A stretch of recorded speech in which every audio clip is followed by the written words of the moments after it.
From Discipline to Destiny. Chronicles of an educator's heart. The true measure of a life's journey lies not in its accolades, but in the awakening of conscience, the deepening of compassion, and the courage to illuminate paths yet untraveled. I am Sherin Bano. As I stand at the threshold of retirement, having devoted more than 3.5 decades to the exalted calling of education, I pause to reflect on a journey that commenced on the 2nd of November, 1990.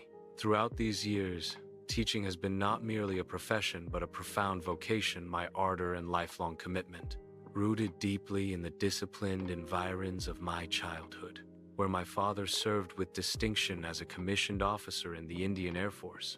I imbibed early the cardinal virtues of service, steadfastness, and unyielding honor.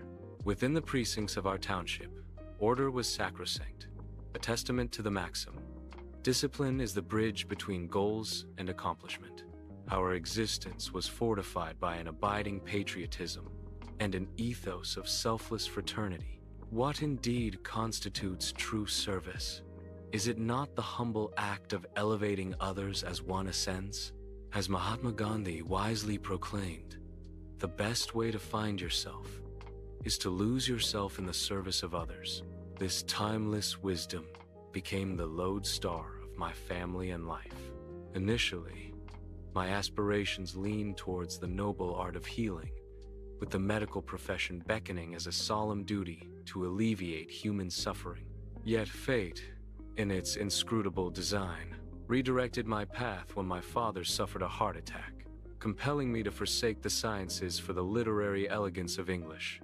Here, I found solace and enchantment in words, which J.K. Rowling famously termed our most inexhaustible source of magic. My pedagogic journey began in earnest at Sir Syed Public School, Kanpur, in 1990, followed by a tenure at Sunbeam School. Subsequently, I embraced a cherished role as a middle school teacher at Gale Dav Public School. Since July 1999, I have nurtured the intellect and spirit of middle school and senior students with unwavering zeal. Each lesson transcended the mere transmission of knowledge. It was an invitation to ponder. Why do we read? Can words truly alter the fabric of our world? I urge students to contemplate the adage, a mind once stretched by a new idea never returns to its original dimensions, fostering inquisitiveness over complacency, empathy over indifference. The true culmination of erudition transcends individual enlightenment. It is realized in a steadfast dedication to elevate those whose stories dwell in the interstices of society where hope is fragile and nurture imperative. Years into this odyssey, fate delivered a turning point of stark gravity. I became a widow at the age of 30. Grief tempered my resolve into a disciplined quietude, sharpening my capacity to mentor and nurture the next generation with steadfast care. My daughter, an exemplar of grace and integrity, thrives as a software engineer in Mumbai and has newly embraced marriage to a young man whose steadfast heart, tenderness, and spiritual depth illuminate our shared path. From adversity to aspiration, we learned that purpose grows strongest when channeled toward the service of others.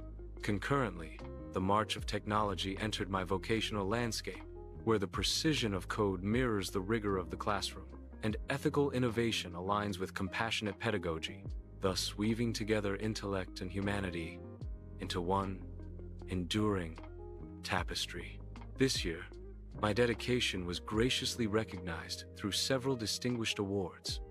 The Best Educator Award, 2025, bestowed by the Indian School Awards.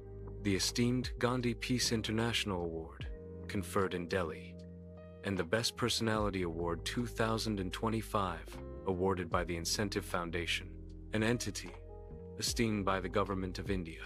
Such acknowledgements serve not as a terminus, but as a renewal of my commitment to the transformative power of education. As I embark upon this new chapter of life beyond the classroom, I am impelled by a resolute desire to serve those whose needs are profound yet oft overlooked, the senior citizens whose wisdom and dignity enrich our nation, and the underprivileged children whose potential awaits unfurling.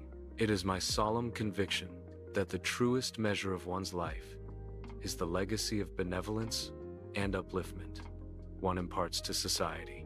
Helen Keller's eloquence captures this spirit. Alone, we can do so little.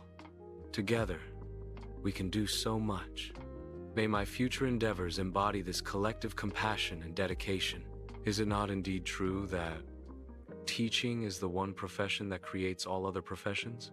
The classroom has been my crucible for not only imparting knowledge, but also for cultivating fortitude, discernment, and innovation. Through Socratic dialogue and spirited inquiry, I sought to awaken minds and hearts alike.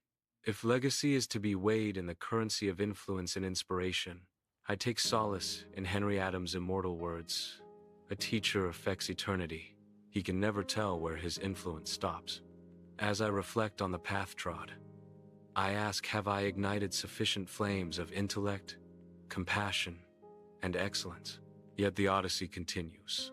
For an education and altruistic service, the horizon is boundless and ever beckoning. To serve others, whether in the sanctuary of the classroom, the quiet dignity of elder care, or the hope nurtured in the hearts of the underserved, is to engrave one's legacy upon the eternal fabric of humanity. With profound humility, I express gratitude to the Almighty, whose boundless grace has steadied my steps through every trial and triumph, and to my parents, whose unwavering love, sacrifice, and steadfast values laid the very foundation of my character and lifelong vocation to serve others.